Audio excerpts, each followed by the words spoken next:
once again welcome back to EduPod +1 Commerce and Humanities. Nihal സാറാണ്. അപ്പോൾ ഞാനിന്ന് വന്നിട്ടുള്ളത് ഓണപരീക്ഷ എത്തിയിരിക്കും അല്ലേ.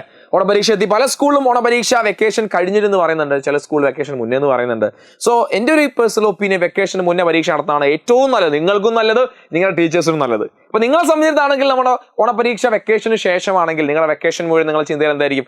പരീക്ഷ വരാനുണ്ടല്ലോ, എന്ത് കാര്യം ചെയ്യുമ്പോഴും പരീക്ഷ വരാനുണ്ട്, ആ ഒരു സാധനം ഉണ്ടാവും. എന്നാൽ പരീക്ഷ കഴിഞ്ഞാൽ വളരെ ഹാപ്പി ആയിട്ട് ആ വരുന്ന ഓണം വെക്കേഷൻ നിങ്ങൾക്ക് എന്ത് ചെയ്യാൻ സാധിക്കും? നല്ല അടിപൊളിയായിട്ട് രസകരമായിട്ട് എന്ത് ചെയ്യാം? നിങ്ങളുടെ മാക്സിമം എൻജോയ് ചെയ്യാം ഏത് പരീക്ഷ കഴിഞ്ഞാൽ.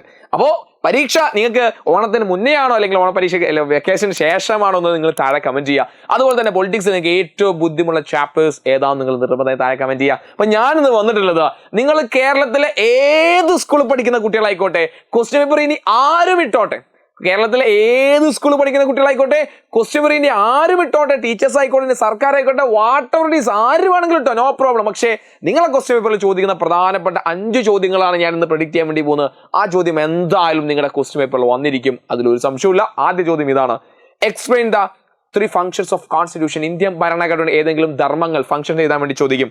3 മാർക്കാണെങ്കിൽ 3 ചോദിക്കും, 4 മാർക്കിന് 4, 5 മാർക്കിനാണെങ്കിൽ 5 ഫംഗ്ഷൻസ് നിങ്ങൾ അവിടെ എഴുതി വെക്കണം. അപ്പോൾ ഈ ഒരു ചോദ്യം ഫങ്ഷൻസ് ഓഫ് കോൺസ്റ്റിറ്റ്യൂഷൻ എന്തായാലും ചോദിച്ചും. അടുത്ത ചോദ്യം പിടിച്ചോ, അതായത് മാസ്റ്റർ ഫോളോയിങ് ആയിട്ട് ഇന്ത്യൻ ഭരണഘടനയിൽ നമ്മൾ കോപ്പി ചെയ്ത പല പ്രൊവിഷൻസ്, പല ഭരണഘടനയും പല കാര്യങ്ങളും നമ്മൾ ഇന്ത്യൻ കോൺസ്റ്റിറ്റ്യൂഷൻ കോപ്പി ചെയ്തിട്ടുണ്ട്. ആ കാര്യവും എന്തായാലും ഒരു ചോദ്യമായി നിങ്ങൾക്ക് എന്ത് ചെയ്യും? ചോദിക്കും, ഒരു സംശയമില്ല. അടുത്ത ചോദ്യം പിടിച്ചോ, prepare an essay on the fundamental rights guarantee by the Indian constitution of India. Indian ഭരണഘടന ഉറപ്പ് നൽകുന്ന മൗലിക അവകാശങ്ങൾ എസ്സേ ആണ്. എസ്സേക്ക് ചോദിക്കാൻ പോകുമ്പോൾ നിങ്ങളുടെ ക്വസ്റ്റ്യൻ പേപ്പറിൽ ഏറ്റവും അവസാന ചോദ്യം തൊട്ട് മുകളിലെ ചോദ്യമായിട്ട് ഏത് ചോദ്യം ഉണ്ടായിരിക്കും? ഈ ചോദ്യം ഉണ്ടായിരിക്കും. ഏതാണ് ആ ചോദ്യം? Prepare essay on fundamental rights guarantee by the constitution of India. എത്ര മാർക്കിനാ? 8 മാർക്കിന് ചോദിക്കുന്ന ചോദ്യമാണ്. പഠിച്ചു വെച്ചോ. അടുത്ത ചോദ്യം പിടിച്ചോ, right the discretionary power of president. രാഷ്ട്രപതിയുടെ വിവേചന അധികാരങ്ങൾ ഏതെല്ലാം? 3 മാർക്കിനോ 5 മാർക്കിനോ ചോദിക്കാൻ സാധ്യതയുള്ള ചോദ്യമാണ്. 3 മാർക്കിനോ അല്ലെങ്കിൽ 5 മാർക്കിനോ ചോദിക്കാൻ സാധ്യതയുള്ള ചോദ്യമാണ്. ഏത് ചോദ്യം? ഏത്? റൈറ്റ് ഡിസ്ക്രിഷണറി പവർ ഓഫ്, രാഷ്ട്രപതിയുടെ വിവേചന അധികാരങ്ങൾ എന്ത് ചെയ്യാറുണ്ട്? ചോദ്യം പഠിച്ചോ. അടുത്ത ചോദ്യം പിടിച്ചോ, briefly explain the law making procedure of India. Indian നിയമനിർമ്മാണ സഭയിൽ എങ്ങനെയാണ് നിയമങ്ങൾ രൂപീകരിക്കുന്നത്? അതിന്റെ പ്രൊസീജിയർ എഴുതാൻ വേണ്ടി ചോദിക്കുക. എത്ര മാർക്കിനാ ചോദിക്കാന്നറിയോ? 5 മാർക്കിന്റെ ചോദ്യമായിട്ട് നാളെ നിങ്ങളെ ക്വസ്റ്റ്യൻ പേപ്പറിൽ ഏത് ചോദ്യം ഉണ്ടായിരിക്കും?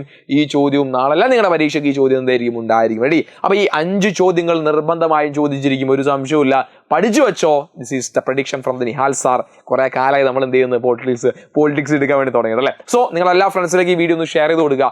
അതുപോലെ തന്നെ സ്കൂളിൽ ആരൊക്കെയാണ് എക്സാം നടത്തുന്നതുമായി ബന്ധപ്പെട്ട കാര്യങ്ങൾ, ഏതൊക്കെ സ്കൂൾ എക്സാം ഉണ്ട് എന്ന കാര്യങ്ങൾ നിങ്ങൾ താഴെ കമന്റ് ചെയ്യുക. അതുപോലെ നിങ്ങൾ പൊളിറ്റിക്സിൽ ഏറ്റവും ബുദ്ധിമുട്ടുള്ള ചാപ്റ്റേഴ്സ് ഏത്, ടോപ്പിക് ഏത്, അതും താഴെ കമന്റ് ചെയ്യുക. ബാക്കി ഇതിന്റെയൊക്കെ ആൻസേഴ്സ് നമ്മൾ അവിടെ ഡിസ്കസ് ചെയ്യും, നമ്മൾ ലൈവിൽ ഡിസ്കസ് ചെയ്യും. അപ്പൊ കറക്റ്റ് നമ്മുടെ ലൈവിൽ എന്ത് ചെയ്യുക? കറക്റ്റ് 7 o'clock നമ്മുടെ ലൈവിൽ ഉണ്ടായിരിക്കുക. So by.